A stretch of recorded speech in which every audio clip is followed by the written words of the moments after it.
ಆತ್ಮೀಯ ವಿದ್ಯಾರ್ಥಿಗಳೇ, ನಿಮಗೆಲ್ಲರಿಗೂ ಕಾಲೇಜು ಶಿಕ್ಷಣ ಇಲಾಖೆಯ ಡಿಜಿಟಲ್ ಕಲಿಕೆಗೆ ಸ್ವಾಗತ.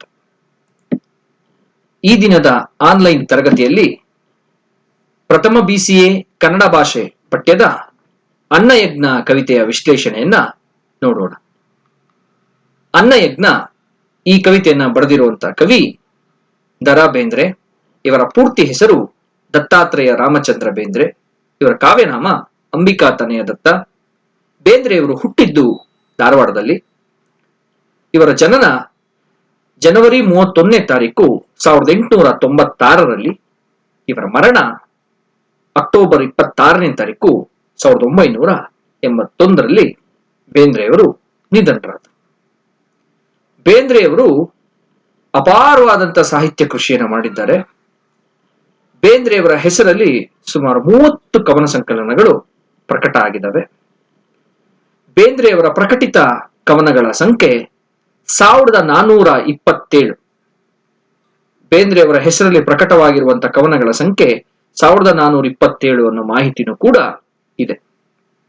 ಬೇಂದ್ರೆಯವರ ಪ್ರಮುಖ ಕವನ ಸಂಕಲನಗಳು ಕೃಷ್ಣಕುಮಾರಿ, ಗರಿ, ಮೂರ್ತಿ ಮತ್ತು ಕಾಮಕಸ್ತೂರಿ, ಸಖೀಗೀತ, ನಾದಲೀಲೆ, ಉಯ್ಯಾಲೆ, ಹಾಡು ಪಾಡು, ಗಂಗಾವತರಣ, ಹೃದಯ ಸಮುದ್ರ, ಉತ್ತರಾಯಣ, ನಾಕುತಂತಿ, ಮತ್ತೆ ಶ್ರಾವಣ ಬಂತು, ಅರಳು ಮರಳು. ಇದು ಇವರ ಪ್ರಮುಖವಾದಂತಹ ಕವನ ಸಂಕಲನಗಳು. ಬೇಂದ್ರೆಯವರ ಕವಿತೆಗಳ ಆಯ್ದ ಕವನ ಸಂಕಲನವೂ ಪ್ರಕಟ ಆಗಿದೆ. ಬಾಹತ್ತರ, ಒಲವೆ ನಮ್ಮ ಬದುಕು, ಶ್ರಾವಣ ಪ್ರತಿಭೆ ಇದು ಇವರ ಪ್ರಮುಖ ಆಯ್ದ ಕವನ ಸಂಕಲನಗಳಾಗಿದೆ. ಅನೇಕ ನಾಟಕಗಳನ್ನು ಕೂಡ ಬೇಂದ್ರೆ ಬರೆದಿದ್ದಾರೆ. ಸಾಯವಾಟ, ಜಾತ್ರೆ, ನಗೆಯ ಹೊಗೆ ಇದು ಬೇಂದ್ರೆಯವರ ಪ್ರಮುಖ ನಾಟಕಗಳು. ವಿಚಾರ ವಿಮರ್ಶೆ ಗದ್ಯ ಬರಹದಲ್ಲೂ ಬೇಂದ್ರೆಯವರ ಕೊಡುಗೆ ಇದೆ. ಸಾಹಿತ್ಯ ಮತ್ತು ವಿಮರ್ಶೆ, ವಿಚಾರ ಮಂಜರಿ, ಸಾಹಿತ್ಯದ ವಿರಾಟ್ ಸ್ವರೂಪ, ಮಾತೆಲ್ಲ ಜ್ಯೋತಿ, ಕುಮಾರವ್ಯಾಸ ಇದು ಇವರ ವಿಚಾರ ವಿಮರ್ಶೆ ಗದ್ಯ ಬರಹಕ್ಕೆ ಸೇರಿದಂತ ಕೃತಿಗಳು. ಅನುವಾದ ಕ್ಷೇತ್ರದಲ್ಲೂ ಕೂಡ ಬೇಂದ್ರೆಯವರ ಕೊಡುಗೆ ಇದೆ. ಕಬೀರನ ದೋಹೆಗಳನ್ನ ಕಬೀರ ವಚನಾವಲಿ ಅಂತ ಕನ್ನಡಕ್ಕೆ ಅನುವಾದಿಸಿದ್ದಾರೆ. ಕಾಳಿದಾಸನ ಮೇಘದೂತ ಕಾವ್ಯವನ್ನ ಕನ್ನಡ ಮೇಘದೂತ ಎಂಬ ಹೆಸರಲ್ಲಿ ಅನುವಾದ ಮಾಡಿದ್ದಾರೆ. ಈ ಮೇಘದೂತವನ್ನ ಅನುವಾದ ಅನ್ನೋದಕ್ಕಿಂತ ಹೆಚ್ಚಾಗಿ ಅದನ್ನ ರೂಪಾಂತರ ಅಂತ ಹೇಳಿ ಕರಿಬಹುದು. ಶ್ರೀ ಅರವಿಂದ ಯೋಗ ಆಶ್ರಮ ಮತ್ತು ತತ್ವೋಪದೇಶ ಬೇಂದ್ರೆಯವರ ಇನ್ನೊಂದು ಅನುವಾದಿತ ಕೃತಿ.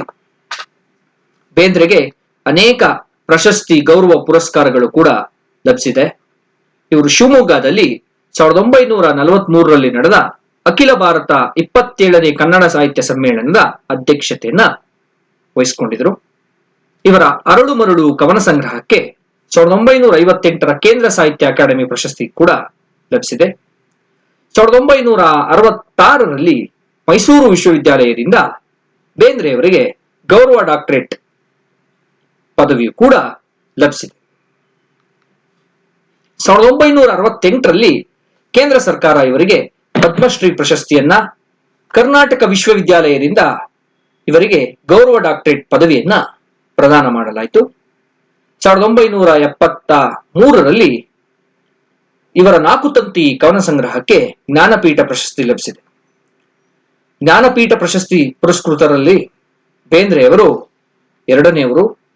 ನಿಮ್ಗೆಲ್ರಿಗೂ ಗೊತ್ತಿರೋ ಹಾಗೆ ಮೊದಲನೆಯವರು ಕನ್ನಡದಲ್ಲಿ ಜ್ಞಾನಪೀಠ ಪ್ರಶಸ್ತಿಯನ್ನ ಪಡೆದಂತ ಮೊದಲ ಕವಿ ಕುವೆಂಪು ಅವರು. ಅವರ ಶ್ರೀರಾಮಾಯಣ ದರ್ಶನ ಮಹಾಕಾವ್ಯಕ್ಕೆ ಜ್ಞಾನಪೀಠ ಪ್ರಶಸ್ತಿ ಲಭಿಸಿದೆ.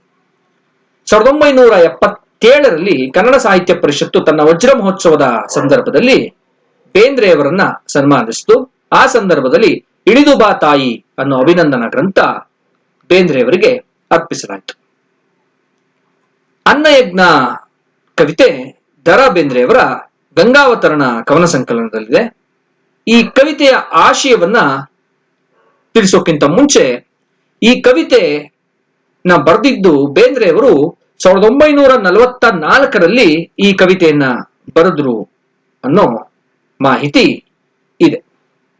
1944ರಲ್ಲಿ ಎರಡನೇ ಜಾಗತಿಕ ಮಹಾಯುದ್ಧ ನಡೀತಿದ್ದಂತ ಸಂದರ್ಭ. ಯುದ್ಧದ ಉನ್ಮಾದ, ಯುದ್ಧದ ಹಾಹಾಕಾರ ಇತ್ತು.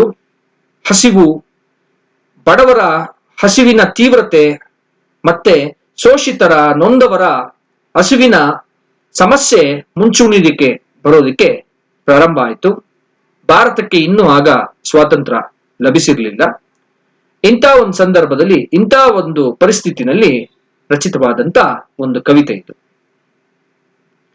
ಸಕಲ ಜೀವಿಗಳ ಉಳಿಯುವಿಕೆಗೆ ಮೂಲಭೂತ ಅಗತ್ಯಗಳಲ್ಲಿ ಒಂದಾದಂತ ಆಹಾರದ ಅನಿವಾರ್ಯತೆಯನ್ನ ಈ ಕವಿತೆ ಹೇಳುತ್ತೆ, ತಿಳಿಸುತ್ತೆ.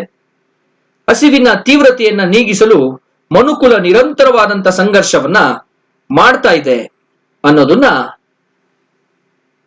ಈ ಕವಿತೆ ಬಹಳ ಧ್ವನಿಪೂರ್ಣವಾಗಿ, ಅರ್ಥಪೂರ್ಣವಾಗಿ ಕಟ್ಕೊಡುತ್ತೆ. ಕವಿತೆಯ ವಿವರಣೆ ಮತ್ತು ವಿಶ್ಲೇಷಣೆಗಿಂತ ಮುಂಚೆ ಸರ್ವಜ್ಞನ ಒಂದು ತ್ರಿಪದಿಯನ್ನ ಉಲ್ಲೇಖಿಸೋಣ.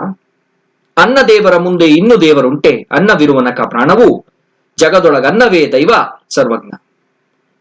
ಸರ್ವಜ್ಞನ ಈ ತ್ರಿಪದಿಯಲ್ಲಿ ಅನ್ನಕ್ಕೆ ಮಿಗಿಲಾದಂತ ದೇವರು ಇನ್ನೊಂದಿಲ್ಲ. ಏಕೆಂದರೆ ಅನ್ನವೇ ನಮ್ಮ ಪ್ರಾಣದ ಉಳಿಯುವಿಕೆಗೆ, ನಮ್ಮ ಪ್ರಾಣದ ಅಸ್ತಿತ್ವಕ್ಕೆ ಮೂಲಾಧಾರ. ಜಗದಲ್ಲಿ ಅನ್ನವೇ ದೈವ, ಅನ್ನಕ್ಕಿಂತ ಮಿಗಿಲಾದಂತ ದೈವ ಇನ್ನೊಂದಿಲ್ಲ ಅಂತ ಹೇಳಿ ಸರ್ವಜ್ಞ ತನ್ನ ತ್ರಿಪದಿಯಲ್ಲಿ ಹೇಳ್ತಾನೆ.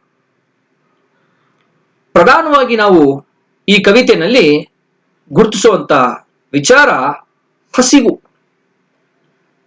ಇಲ್ಲಿ ಹಸಿವು ಅನ್ನೋದು ಜೀವ ಸಂಕುಲದ ಗಂಭೀರವಾದಂತ ಸಮಸ್ಯೆ.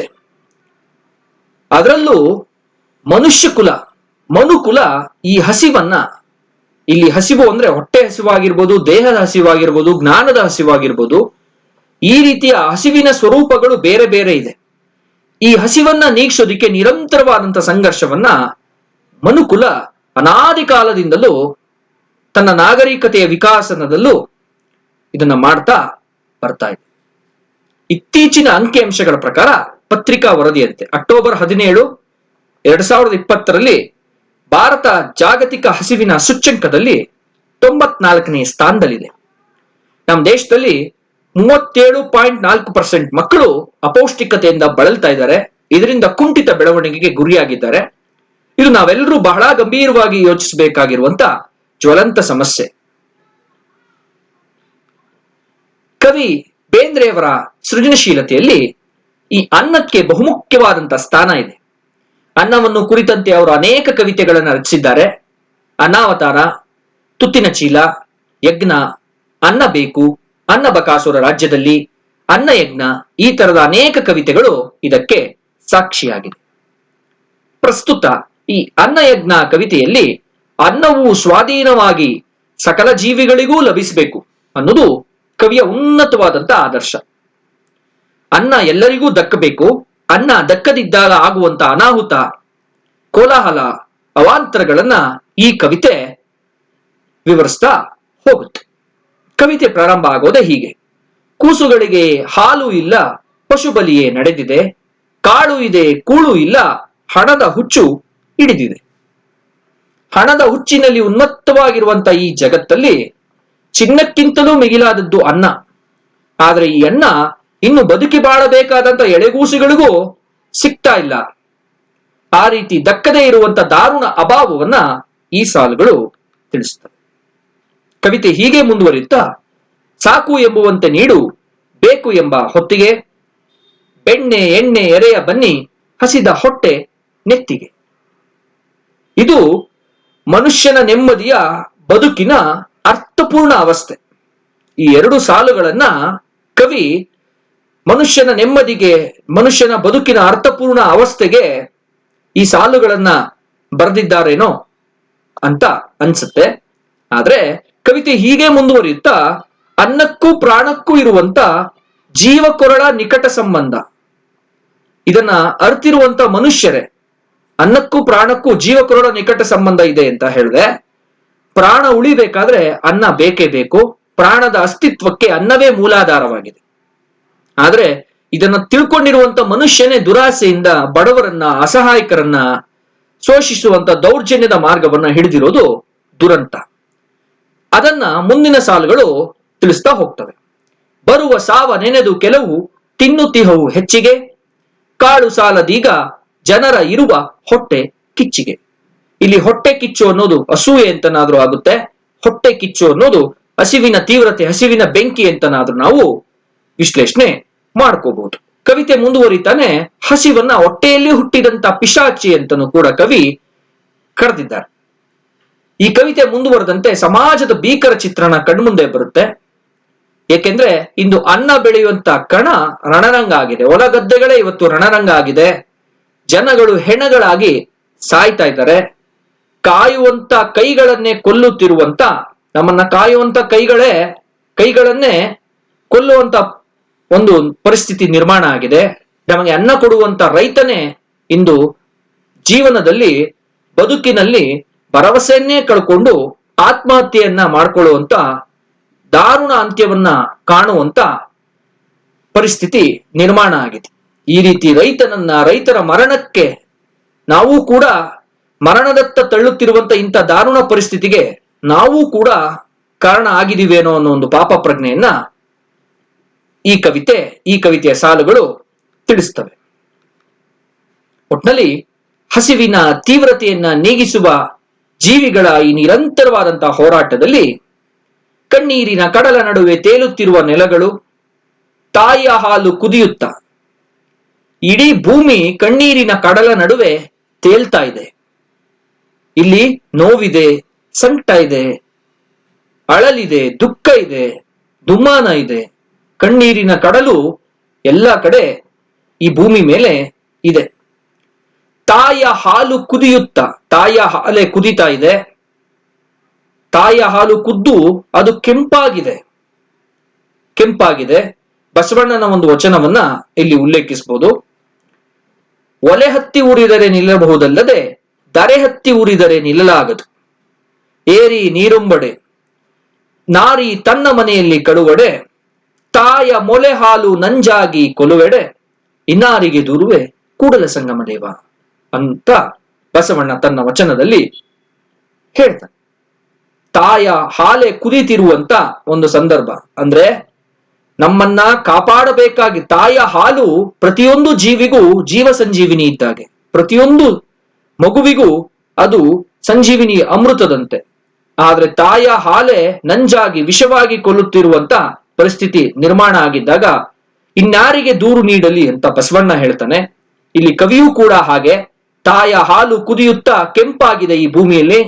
ಇಂಥ ಭೂಮಿನಲ್ಲಿ ಸಕಲ ಜೀವಿಗಳ ಉಳಿಯುವಿಕೆಗೆ ಬೇಕಾದಂತಹ ಮೂಲಭೂತ ಅಗತ್ಯಗಳಲ್ಲಿ ಒಂದಾದಂತಹ ಅನ್ನದ ಅನಿವಾರ್ಯತೆಯನ್ನ, ಅದರ ಮಹತ್ವವನ್ನ ಈ ಅನ್ನಯಜ್ಞ ಕವಿತೆ ಬಹಳ ಪರಿಣಾಮಕಾರಿಯಾಗಿ, ಬಹಳ ಧ್ವನಿಪೂರ್ಣವಾಗಿ ಸಾರ್ತಾ ಇದೆ. ಇನ್ನು ಈ ಕವಿತೆಯ ಪೂರಕವಾಗಿ ಹೆಚ್ಚಿನ ಓದಿಗೆ ಕೆಲವು ಪದ್ಯಗಳನ್ನ, ಬೇಂದ್ರೆಯವರದೇ ಪದ್ಯಗಳನ್ನ ಉಲ್ಲೇಖಿಸೋದಾದ್ರೆ ದ.ರಾ ಬೇಂದ್ರೆಯವರ ಅನ್ನಾವತಾರ ಅನ್ನೋ ಒಂದು ಕವಿತೆ ಇದೆ. ಇದು ಅವರ ನಾದಲೀಲಿ ಕವನ ಸಂಕಲನದಲ್ಲಿದೆ, ನೀವು ಅದನ್ನ ಓದಬಹುದು. ತುತ್ತಿನ ಚೀಲ ಅಂತ ಹೇಳಿ ಬೇಂದ್ರೆಯವರ ಇನ್ನೊಂದು ಕವಿತೆ ಇದೆ, ಇದು ಅವರ ಗರಿ ಕವನ ಸಂಕಲನದಲ್ಲಿದೆ. ಕುರುಡು ಕಾಂಚಾಣ ಅನ್ನೋ ಕವಿತೆ, ಇದು ಪ್ರಸಿದ್ಧ ಭಾವಗೀತೆಯಾಗಿಯೂ ಕೂಡ ಕನ್ನಡ ಜನಮನಸ್ಸಿನಲ್ಲಿ ಚಿರಸ್ಥಾಯಿಯಾಗಿ ಉಳ್ಕೊಂಡಿದೆ. ನೀವು ಆ ಹಾಡನ್ನ ಕೇಳಿರ್ತೀರಿ. ಆ ಕುರುಡು ಕಾಂಚಾಣ ಕವಿತೆಯನ್ನು ಕೂಡ ಇದಕ್ಕೆ ಪೂರಕವಾಗಿ ನಾವು ಓದ್ಕೊಳ್ಬಹುದು. ಅನ್ನ ಅಂತ ಒಂದು ಲೇಖನ ಸ್ವತಃ ಬೇಂದ್ರೆಯವರು ಬರೆದಿದ್ದಾರೆ. ಇದು ಅವರ ವಿಚಾರ ಮಂಜರಿ ಪುಸ್ತಕದಲ್ಲಿದೆ. ಇಲ್ಲಿ ಬೇಂದ್ರೆ ಈ ಲೇಖನದಲ್ಲಿ ಅನ್ನ ಅಂದ್ರೆ ನಾವು ತಿನ್ನೋ ಆಹಾರ ಮಾತ್ರ ಅನ್ನ ಅಲ್ಲ, ನಾವು ಕುಡಿಯೋ ನೀರು, ಸೇವಿಸೋ ಗಾಳಿ, ಇದು ಕೂಡ ಅನ್ನವೇ ಅಂತ ಹೇಳ್ತಾರೆ.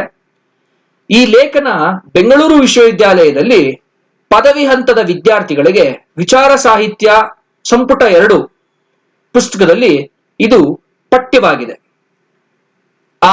ಆ ಪುಸ್ತಕದಲ್ಲಿ ವಿಚಾರ ಸಾಹಿತ್ಯ ಸಂಪುಟ 2ರಲ್ಲಿ ಇರುವಂತ ಆ ಪುಸ್ತಕದಲ್ಲಿ ಈ ಬೇಂದ್ರೆಯವರ ಲೇಖನವನ್ನ ನಾವು ನೋಡಬಹುದು, ಓದಬಹುದು. ಒಡಲಾಳ ಅಂತ ಹೇಳಿ ದೇವನೂರು ಮಹಾದೇವ ಅವರ ಒಂದು ನೀಳ್ಗತೆ ಇದೆ.